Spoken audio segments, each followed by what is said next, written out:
Ends के बेरहम पहाड़ों में प्लेन क्रैश करता है। चारों तरफ मौत का मंजर है। कुछ लोग जख्मी हैं और कुछ की प्लेन क्रैश करते ही डेथ हो गई थी। जो लोग बचे हैं उन्हें लगता है मदद बहुत जल्द आएगी, लेकिन जैसे जैसे दिन गुजरते हैं उनके पास कोई मदद नहीं पहुंचती। -20 से -30 फ्रीजिंग कोल्ड टेम्परेचर, ऑक्सीजन की कमी और भूख इंसानी हदों को तोड़ने लगती है। जब खाने का एक टुकड़ा तक नहीं बचा तो एक ऐसा फैसला उन्हें करना पड़ा जो हर इंसान के लिए सोचना भी नामुमकिन है। 72 दिन तक उन्होंने कैसे जिंदा रहने की जंग लड़ी, आइए जानते हैं। अस्सलामुअलैकुम, मेरा नाम है फैसल और आप देख रहे हैं अननोन टीवी।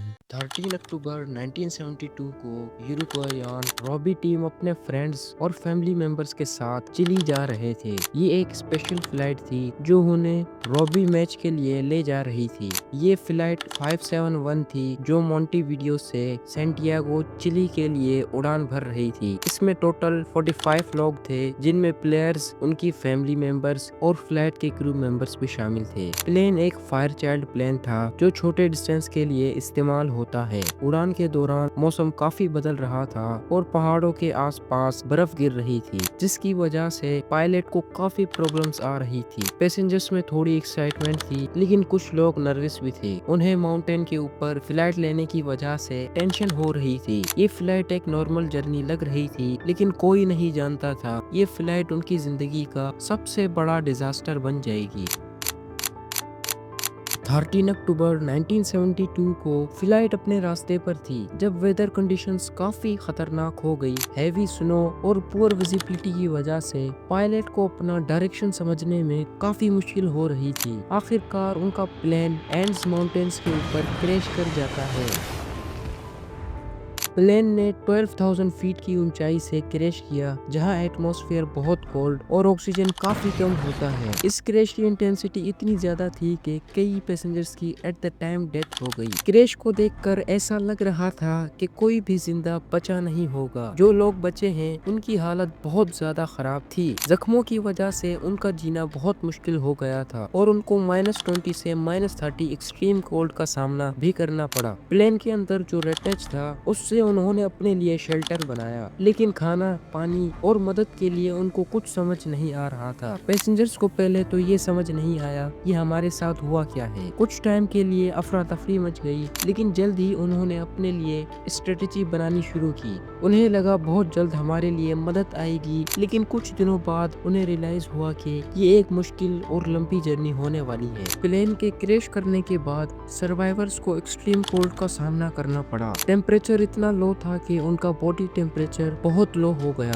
ऑक्सीजन भी काफी कम था, जिसकी वजह से उनको सांस लेने में भी काफी मुश्किल होती थी। प्लेन में कुछ खाना था, लेकिन बहुत जल्द वो भी खत्म हो गया। सर्वाइवर्स को भूख का सामना करना पड़ा और पानी की काफी कमी थी। उन्होंने प्लेन के रैकेज से जो थोड़ा बहुत पानी मिलने की कोशिश की, लेकिन वो भी बहुत जल्द खत्म हो गया। क्रैश के बाद सर्वाइवर्स को अपने लिए शेल्टर बनाना पड़ा। प्लेन का रैकेज उनके लिए प्रोटेक्शन देता था, लेकिन ये भी उनके लिए काफी डेंजरस हो गया था। कभी और बर्फ गिर सकती थी या कोई और डिजास्टर हो सकता था। फिजिकल स्ट्रगल के साथ साथ मेंटल और इमोशनल स्ट्रेस भी बहुत ज्यादा था। सर्वाइवल को ये समझ आने लगा था कि उन्हें अपनी मदद खुद करनी पड़ेगी और मदद आने की कोई उम्मीद भी नहीं थी। ये सोच उनके लिए एक बहुत बड़ा साइकोलॉजिकल चैलेंज था। जो लोग जिंदा बचे उन्होंने अपने बीच टीम वर्क का रास्ता अपनाया। हर दिन नए सर्वाइवल स्ट्रेटेजीज बनानी पड़ती थी, जैसे बर्फ को मेल्ट करके पानी बनाना, रैकेज से कुछ ऐसी चीजों को ढूंढना जो उन्हें मदद कर सके। उनके डिटर्मिनेशन और टीम वर्क ने उन्हें सर्वाइव में काफी मदद की। जैसे जैसे दिन गुजर रहे थे, खाना खत्म हो गया था।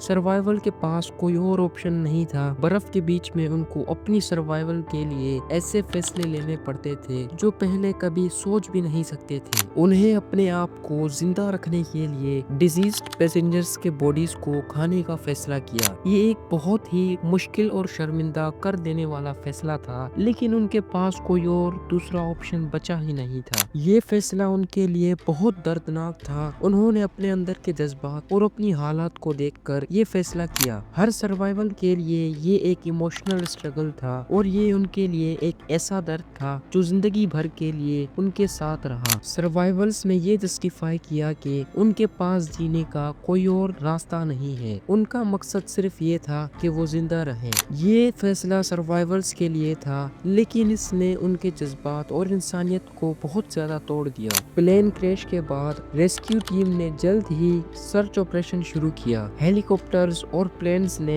एंड्स माउंटेन्स के आसपास का एरिया देखना शुरू किया, लेकिन एक्सट्रीम वेदर कंडीशंस और ज्यादा बर्फ की वजह से उन्हें क्रैश साइट को ढूंढना बहुत मुश्किल हो गया था। रेस्क्यू टीम ने कई बार क्रैश साइट के आसपास फ्लाइंग की, लेकिन हैवी स्नो और लो विजिबिलिटी की वजह से प्लेन के रेकेज को ढूंढना बहुत मुश्किल हो गया था। सर्वाइवल ने कुछ दिनों तक सोचा मदद आएगी, लेकिन वक्त गुजरने के साथ उन्हें पता चला कि मदद का आना काफी मुश्किल है। ये उनके लिए इमोशनल शॉक था। बहुत दिनों तक सर्च ऑपरेशन न आने की वजह से सर्वाइवल में फ्रस्ट्रेशन और कंफ्यूजन पैदा हो गई। उन्होंने अपने आसपास के एरियाज को देखा, लेकिन रेस्क्यू टीम का आना बहुत देर तक नहीं हो पाया। इसने उनके लिए मुश्किलात में और इजाफा किया। उनके जिंदा रहने की उम्मीदें पूरी तरह खत्म हो चुकी थी। जब क्रैश के बाद कोई मदद नहीं आई, नैंडो प्रेडो और रोबर्टो कैनिसा ने डिसाइड किया कि वो अपनी मदद खुद करेंगे। उन्होंने सोचा अगर उनको जिंदा रहना है तो मदद के लिए ट्रैक करना होगा। ये फैसला बहुत मुश्किल था क्योंकि उनकी हेल्थ भी काफी खराब थी।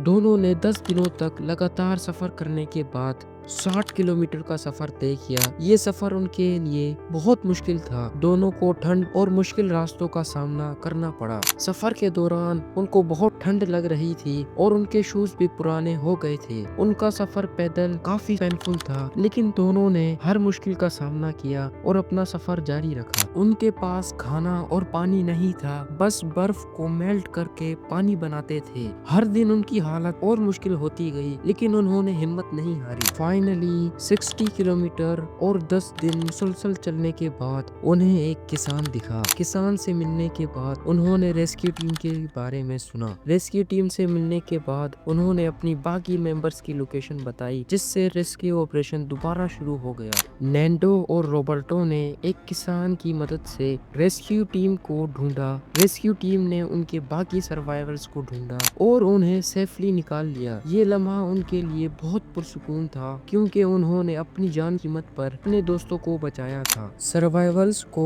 हॉस्पिटल ले जाया गया, जहां उनकी फिजिकल और मेंटल हेल्थ का इलाज शुरू हुआ। उन्होंने जो कुछ एक्सपीरियंस किया उससे उनकी जिंदगी काफी बदल चुकी थी। उन्होंने अपने एक्सपीरियंस को दुनिया के सामने रखा और उनकी कहानी सर्वाइवल की मिसाल बन गई।